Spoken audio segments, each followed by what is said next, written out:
You might be somebody in the company who loves jobs to be done, who has that spark for the customer, but okay, how to get others to share that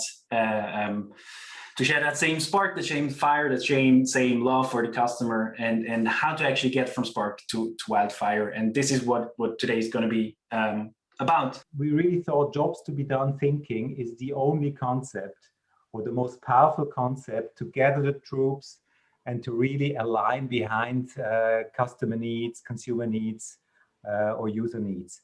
And that's really why we are so... Jim, what is your journey with jobs to be done? But for me, jobs to be done, I think, was always a very powerful language in kind of a range of approaches and tools that I had. So, you know, from the UX side, obviously things like personas and journey maps, and I wrote a whole book on journey maps and things like that.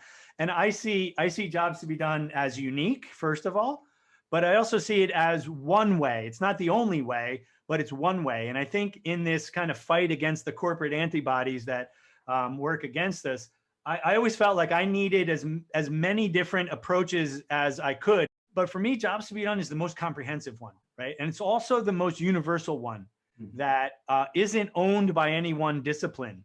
So I think one reason why we think Spark can become a wildfire in an organization is because we have a process. But what we believe in this process is strong is that in the first two steps, we are beyond solution. In each of these processes, we have some tools and some instruments. All these tools are highly evolving, and we will illustrate and demonstrate one tool, which is the job to be done hierarchy. So this is what we use in Frame, and I think that was also something where we're really close in thinking. So as soon as you start applying jobs to be done, you really get into trouble because there are a lot of jobs that people do, and if you want to apply it, something like the hierarchy, and we use the hierarchy as a tool, can really help to structure this discussion. And it helps to think in those 3 steps. We call this bigger why, focus, job, and lower how. We usually build this as a first hypothesis. So what I've always tried to do when I use jobs to be done is think about in what ways can I invite people into the process so that there's buy-in, and so that there's also understanding as you go. And it's not just a magic show where you do something and nobody's involved, and then at the end you say, here's the answer, right? Because you almost never get buy-in if you don't involve people along the way, right? So the types of things that I might do in a quote unquote spin phase would be to get a team together, and we have a team. It's going to be me, Jan, Beat, and Annika. And what we're going to do is we're going to individually just grab a star and think through this travel journey and say, where's the biggest opportunity for us, or where's the biggest set of pain points?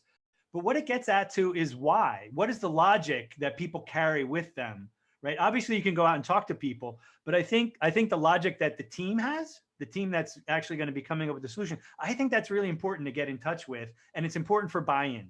Would you guys agree to deal with disruptions as the biggest area that we could focus on? What we're going to do now is we're going to brainstorm pain points. So again, just kind of based on our own experience, but also our knowledge of the market. What are pain points around dealing with disruptions?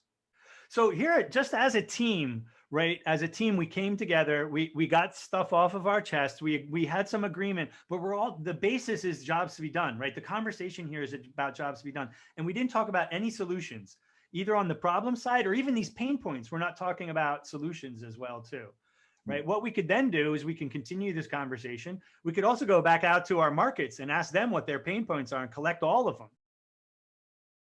Jobs to be done with these metrics becomes really powerful.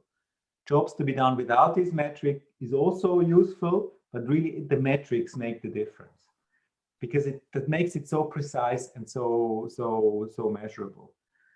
And there is another advantage because consumers or people love it, and because there's no solution in it, we can validate it. So you have to imagine from left to right, that's the whole user journey. So what we mapped out, and we have 100 of those job metrics that go along the journey.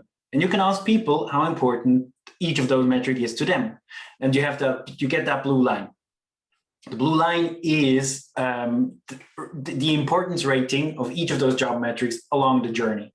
So one of the things why this helps to actually spread jobs to be done, because a whole other set of people within the company will actually look at this. for example, management, because it adds numbers. The other thing we always do is not only ask customers, real customers, so here was about, I think, 900 or something, to rate those metrics, not only in terms of importance, but the red line as well, so in terms of fulfillment. So how fulfilled are they today with the means that they have to actually get those metrics done? And what this gets you is pain areas. So you know those clear areas where importance is very high, but satisfaction is very low, or fulfillment is very low. That's a clear guidance for innovation and the teams, which really then also helps to spread jobs to be done, because it rallies people around customer pain facts, right? So you have a fact-based view of what actually matters in the market, and there we all have to go. We have a clear direction of where we want to go. I used to work at Citrix, and they make a GoToMeeting and GoToWebinar. And I was actually working with the GoToWebinar team, and we did a jobs to be done investigation. We did the research, extracted the steps, but we also extracted all of those metrics. After we created the job map, we were trying to quantify the pain points with those two questions around importance and satisfaction. And what that allowed us to do was to take all of our metrics and we could stack rank them. We could calculate a score. What we could see is where the biggest gaps were from top to bottom. The interesting thing was, before we sent it out to the market, or maybe at the same time, we actually asked our product team to take the survey. These are the initials of the product team.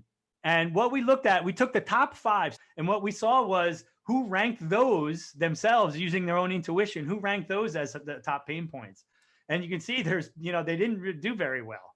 One of the things that I learned from this was that sometimes not only do organizations have antibodies, they also have blind spots, and they have blind spots because they're too close to it.